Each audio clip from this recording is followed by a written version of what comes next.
Марко Сашков от боксов клуб Талант и Лом спечели златен медал в категория до 57 кг на Републиканското първенство за юноши старша възраст в Пловдив. Срещите се играха от 6 до 9 юни с участието на 30 клуба от цялата страна.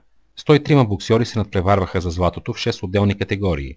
Марко Сашков спечели и 4-те си срещи с чисти победи срещу силни и опитни противници.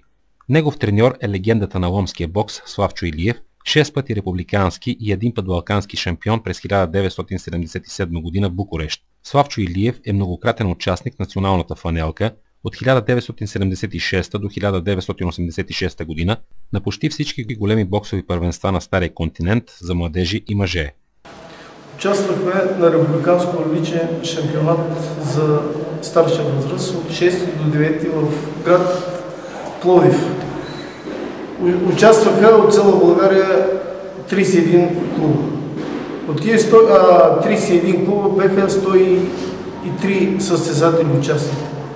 В нашата категория, където шампионската стана Марко Сашков на 57 кг стана пръв, имаше 11 боксера.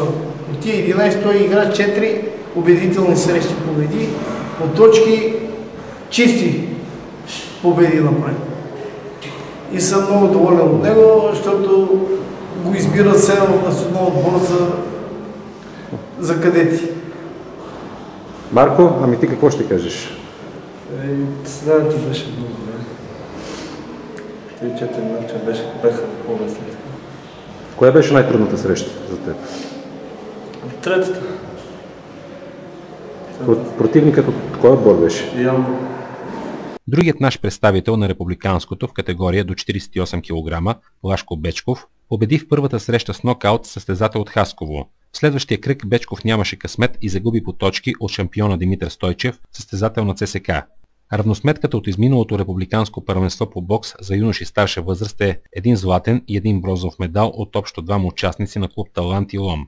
Нашите боксьори със сигурност влизат в първата десетка на страната.